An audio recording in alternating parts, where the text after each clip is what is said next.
Bismillahirrahmanirrahim. Kıyamatın belgilerinden en negizgilerinden bolgan Dajjal jönündө aytıp attıgıla. Bugünkü sabagыбыз Dajjal'dın sapattары jönündө. Dajjal kanday bolat? Görünüşü, gözü, butu, uşu siyahtı nerselere. Dajjal'dın özünün negizgi atı kim bolat ekendigi, atasının atı kim, tegi kanday, bul jönündө hadisler gelgen emes. Birok Peygamber sallallahu aleyhi ve sellem Dajjal'dan kanday görünüşte oluşu, sıfatları jönündө, avalı jönündö aytıp bergen. Uşul dengelde aytıp bergen, anı görgön adam Dajjal ekendigin tanıyt. Alar tömönküler. Dajjal jööttörдөн bolat. Aqim, balalı bolboyt. Abu Said al-Hudri radıyallahu anh'ın rivayetinde keçegi sabakta ayttıgılar. Al İbn Sayyad'a jolda Mekka'da şerik bolup kaldım da aytpady. Oşol ketip atkanda İbn Sayyad Abu Said Hudri radıyallahu anhuga arızdanıp atat. Elder meni Dajjal dep oylop atышат. Peygamberimiz aytkan ukkan emessinbi? Peygamberimiz aytkan go Dajjal balalı bolboyt degen go, men balalı boldum go dep aytkan sözdörü var. Mına uşudan alına turgan dalil Dajjal balalı bolboyt. Bul Muslim rivayetinde gelet. Kudum ile uşul maniler Tirmizi'de de var. Bir söz menen Dajjal jööttörдөн bolat ekendigi, anan balalı bolboyt ekendigi bul açık sahih hadislerde var. Ekinçisi, Dajjal ötö jaş jigit bolat, aябай çoң, semiz, bılçıygan bir nerse bolat. Fatima radıyallahu anh'ın hadisinde Tamim Dari radıyallahu anh'ın rivayeti okuyası uşunday gelet. Oşol jerde Tamim Dari radıyallahu anh aytat, biz oşentip tez basıp barıp bayagı ünkürgө girdik deyt. Oşol jerde girsek biz görgön adamdardın en çoğu oşol jerde oturgan eken dep aytat. Bul okuya uzun okuya, muну biz Allah nasip kılsa bugünkü sabaktın ayağında je ertеңки sabakta aytıp berебиз inşallah. Bul uzun okuya Dajjal jönündөгү. Alına turgan mani uşul Dajjal aябай çoң bolat, semiz bolat. Uşul lemaniler Nawwas ibn Sam'an, İbn Abbas, Abu Umama, Ubada ibn Samit radıyallahu anhulardan dağı gelet. Bu kevr rivayetlerde bunu boyu kıska ekendigi, başka bir rivayetlerde olsa uzun ekendigi. Ese uşu maniler gelgen, bulardan bardığın hadis taktagan alımlar jinap bardığının manisin biriktirip uşintip aytkan, bul özü negizi ötö çoң adam bolat. Birok bayağı semizdigine salıştırganda boyu kiçine olup kalat. Түшүнүктүү da. Adattagı adamdan karaganda aябай uzun. Birok semizdiginden alıp karaganda standartка tуура келбейт да, кыска болуп калат. Демек биягына былчыйган bir semiz болот экен да. Мына ушундай. Başı çoң болот. Анан көкүрөгүндө дагы bir кыйшыгы болот. İbn Abbas radıyallahu anh aytat, Peygamber sallallahu aleyhi ve sellem Dajjal jönündө aytты. Dajjaldın başı asala bolat dedi. Asala dep neni aytat dese, жыландын bir türü var eken ötö jaman. Oşonun başın asala dep koyat eken araplar. Bul мындай boyu kıska, başı çoң жыланды aytat eken da. Hazır YouTube'lardan bardыгы эле көргөн bolsa керек. Мындай жоон, sargıç bir жылан бар. Ошол çöldörдө жашайт. Anan bul ötö уулуу болуп эсептелет экен да. Anan жоон kıska gana bolat, жоон bolat da. Anan bul жыландын türü mындай özünün ömesine salıştırganda semiz da, былчыйган semiz, bir kunigittinden bir kunigi bolat da bul. Oşonun başın asala dep koyat eken araplar. Bunun başı kunik degen manida bir söz menen Dajjaldın başıçı. Kıltıldap turat eken da başı. Abu Hurayra radıyallahu anhudan da uşul mani var. Allah'ın elçisi aytat, Masihud dalale, bayağı Masihud Dajjal al gözü sokur bolat. Peşenesi çoğun bolat. Anan kökürөгүндө kıyşığı bolat da aytılgan. Kökürөгүндө genen büküröygen bir nersesi bolat eken da. Denesinin tüsü kanday bolat. İbn Umar radıyallahu anh aytat, Allah'ın elçisi sallallahu aleyhi ve sellem aytты. Men Dajjal'dı gördüm, al kızgıl tüstөгü adam eken deyt. Budayran tüstö bolat eken da Dajjal. Bul Muslim, Bukhari, Muslim, Malik rivayetleri. Şullemani İbn Abbas radıyallahu anhu'da da var. Çaçı öte tarmal bolat. Çaçı jönündө. Nawwas bin Sam'an radıyallahu anhu aytat, innahu şabun qatatun deydi. жаш жигит болот, чачы аябай тармал болот деп айтылган. Ушул лемани Ибн Умар радыйаллаху анхудан дагы бар. Хузайфа ибн Яман радыйаллаху анху, Абу Умама, Абу Қилаба радыйаллаху анху, Хишам ибн Амир, Ибн Аббас, Абдуллах ибн Мугаффал радыйаллаху анхумдардын бардыгында мунун чачы өтө тармал болот экендиги айтылган. Ибн Аббас радыйаллаху анхунун риваяты булардын ичиндеги эң жеткиликтүүсү. Анын чачы кудум эле дарактын шактарындай болот деп айтылган. Мындай чачы ашыкча эле тармал болот экен да. Мына ушундай. Пешенеси чоң болот деп айттык мурдагы риваяттардан. Бул ошо мындай бир караганда Аллаху алам кандай бир кал бир нерсе болот окшойт да мындай. Калга окшош болобу же ушундай сыяктуу экен да. Эки көзү жөнүндө. Эки көзүндө тең айып бар. Оң көзү такыр эле мындай сүртүлгөн болот. Же үстүнө бир тери өсүп каптап калган, же баягы кашы ашыкча өсүп кетип, жүн болуп ошо оң көзүн каптап калган. Сол көзү болсоң, бул жашыл жакутка окшоп жанып турат. Бир караганда бул дагы мындай бир сол көзү бир башкача болуп жанып турат деп айтылган экен. Бул дагы негизи ашыкча көз жанып турса дагы бул дагы айып да. Кеде ашыкчалык дагы айып, билесизби? Мисалы 5 кол барго, бул адамдын неси да. 6 кол бул кылса деле айыпка жүрөт да. Артыкча тура, бирок ал дагы айып да. Эки көзү тең бир сөз менен айыптуу болот экендигин айттык. Ушул маанилер, ушул эки көзүндө тең айыбы бар деген маанилер Наввас бин Саман, Хузайфа ибн Яман радыйаллаху анхулардан келет. Хузайфа ибн Яман радыйаллаху анхунун көзү риваятында Даджалдын бир көзү сүртүлгөн болот деп айтылган. Ошо баягы үстүнөн бирдеме өсүп каптап жаап калат экен.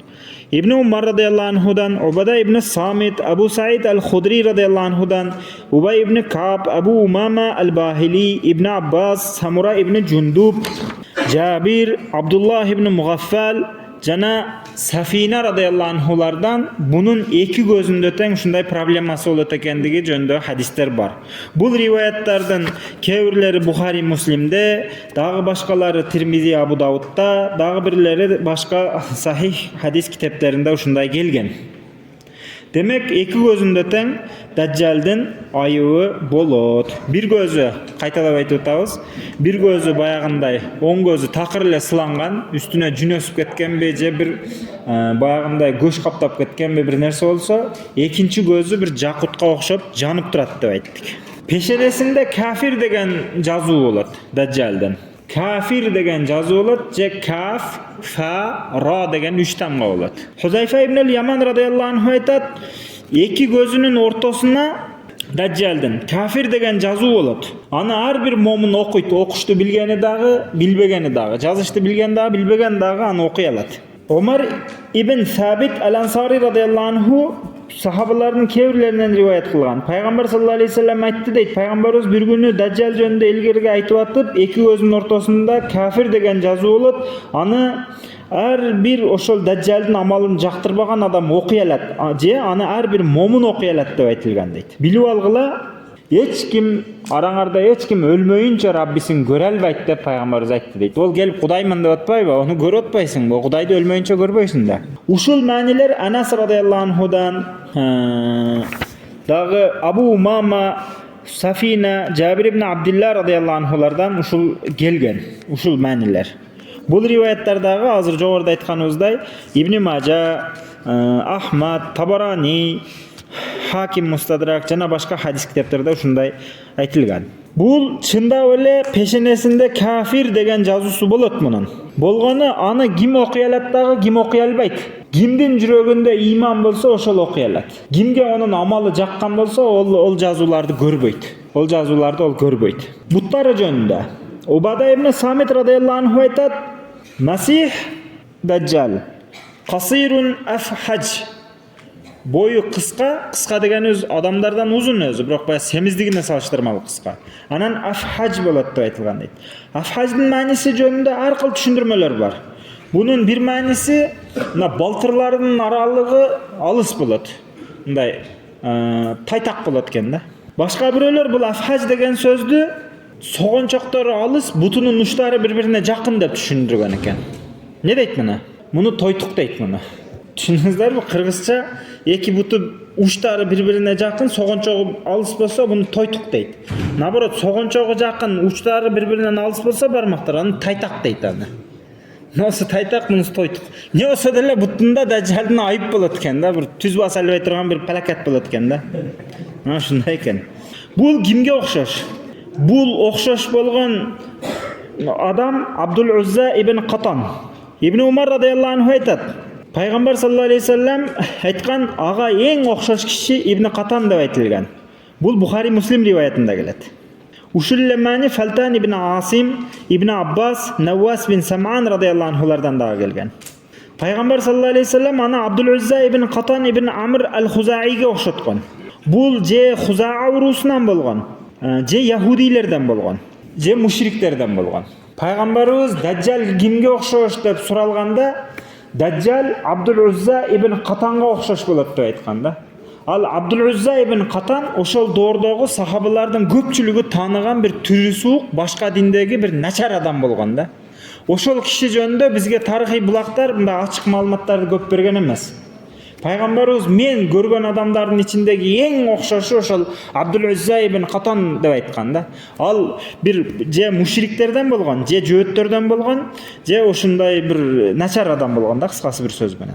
Анан пайгамбарыбыз аны аннык ошол Абдул Узза ибн Катанга окшоткон эмес. Мен ошого окшотом деген да. 100% ошого окшош болуш шарт эмес. Пайгамбарыбыз өтө окшоткон да. Демек ошол доордогу Даджалга окшош болгон бир эң түсү ошого окшош болгон адам да.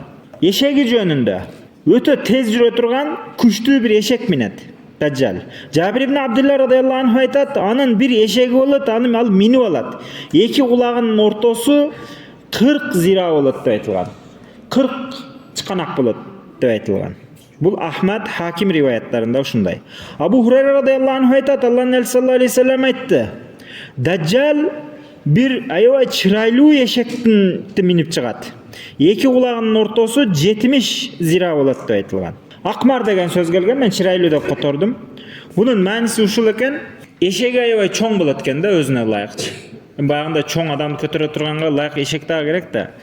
Бул жерде пайгамбарыбыз эшегин Акмар деп атат да, ай деп атат да, мындай. Ай деген сөз мындай сулуу деген маанини берет го. Бул Даджалдын бетинен эшегинин бети кыйла эле сулуу болот экен да. Даджалдан эшеги өтө эле сулуу болот экен да. Көргөн адам Даджал эмес эшегин сүйөт экен да. Ушул маани Хузайфа ибн Усайд Жасид радыйаллаху анхудан дагы ушундай бар. Даджалдын 3 белгиси бар деген пайгамбарыбыз. Ал сокур болот, Раббиңер сокур эмес. Эки көзүнүн ортосунда кафир деген жазуусу болот. Аны ар бир момун жазышты билген билбеген бардык окуй алат. Анан Даджалга бир дагы улоо моюн сунбайт, бир эшектен башка деген. Анан айткан риджсун ала риджс, палиттин үстүнө палит деген. Бул Хаким риваяты. Шуллемани Абу Туфайл радыйаллаху анхудан дагы бар. Башка бир риваяттарда эшегин ахлап деп дагы айтылган. Ахлап деген аябай жүндүү дегени. Эшеги өлө жүндүү дагы болот экен. Андан кийинки дагы бир белгиси Даджалдын. Даджал менен чогуу шайтандар жүрөт, ар тилде сүйлөйт. Абу Саид Худри радыйаллаху анху ушундай дейт. Даджал ар тилде сүйлөйт дейт. Ар тилде сүйлөйт деген экен Даджал. Жанында жык шайтанды алып жүрөт экен да. Ошо шайтандары ар тилде сүйлөп берет экен да. Котормочулар менен жүрөт экен да. Алдында эки киши кетет элди эскертип. Абу Саид Худри радыйаллаху анхунун риваятында ушундай, Даджалдын алдында эки киши кетет, утуру барган айылдарды, шаарларды эскертип кетет. Алар эскертип чыгып кеткенден кийин анан Даджал ошол шаарга кирет дейт. Алла Таала ошондой эскертүүчү жөнөтүп кеткен да. Бул эки киши жөнүндө өтө маалыматтар жок да, кимдер болот экендиги жөнүндө. Аллаху алам, бул Алла Таала ошол замандагы момундарга ырайым кылып бир эки кишини алдыга салат экен да. Ошолор утуру айылдарга кирип, сак болгула, Даджал келди, абайлагыла, келатат, алданып калбагыла деп ошол эскертип чыгып кетет. Ал чыгып кетиши менен эле артынан Даджал кирет. Ошо алдыда эки киши дайым эскертип кетет экен. Бул дагы Даджалдын белгилеринен. Даджалды кимдер ээрчийт? Жөөттөр ээрчийт, анан начар адамдар ээрчийт. Же болбосо баягындай алданып кала турган адамдар ээрчийт. Anas radıyallahu anh'ın rivayetinde uşunday. Dajjaldy Asfahan jööttörүнөн 70 000 erçiydi. Alardın üstünde taylasany bolat dep aytılgan. Bayağı videolarda görüyorsunuz jööttör üstüne bir mınday material jabıp alışat. Mınday sızıktары бар. YouTube'dan barıp görüp koysaňlar, hazır delе oşol bayağı Baytul Maqdis'e girip alış, ayağına bir duvalın tagına gelip alışıp, üstülerine oşo taylasandy jabınıp alışıp, bayağınday Allah bulla bolgan bir material var. Oşonsun ala sızıktары var material. Oşonu jabınıp alıp, oşonun janында mantip kıymıldap ibadat kılışat. Oşonday Asfahan jööttörүнөн 70 000 an erçiyt degen. Bul Muslim rivayeti. Jabir radıyallahu anh'ın rivayetinde. Anjanda 70 000 jööt bolat dep aytılgan. Her bir jööttün kılıçı bolat degen. Jana bayağı taylasan bolat. Üstüne bayağı çadırın orap algan, bayağı materialın. Anan kolunda kılıçı var, 70 000 jööt erçiyt degen. Bayağı neme degen bar go, jakşıga gömbögen jamanга könöt dep koyat. Je bolbosam otqa aydasaң bokko kaçat deyt go. Şu jööттөр İsa paygambar gelgende oga dagı iman keltirбей койгон da. Anan paygambarыбыз gelgende aga dagı iman keltirбей койгон da. Hem şu barıp haligi tapkany şu Dajjal bolat eken da. Hiç kim gawady, hem başka paygambar gebeyt, tügendi zaman akır boldu dese jok degende şunsa da erçi bolayl deşetken da. Dajjal çygyş jakdagı bir жерden çıgat, al жердin aty Khurasan bolat deyt. Anı bir kowum erçi bolat, al kowumdun beti jün kaptalgan kalkanga okşoş bolat dep aytılgan. Bul Tirmizi rivayeti. Abu Hurayra radıyallahu anh'ın rivayetinde uşunday. Dajjal Huran jana Kirman degen jerlerge barat. Al jerde anı 70 000 adam erçip ketet degen. Dagı bir rivayette Dajjal Madinaga kelet. Birok Madinany periştiler orop turat, anan girelbey kalat. Dajjaldy erçip kete turgan birinci ayaldar bolat dep aytılgan. Tabarani rivayeti. İbn Umar radıyallahu anh'ın rivayetinde Dajjaldy ayaldar öte köp erçip ketet degen. Kişi üyüne gelip apasın, kızın, ece karındaşların, abece tayecelerin üyünde ustundarga baylap otura turgan bolup kalat degen. Ayaldar ünün ugup bir nerse boldu erçip ketip kalat eken da. Anan Arabiler bayagындай aldanıp kala turgan bir talim sawаты jok, kıskası işençek, uşunday bir adamlar erçip ketet deyt.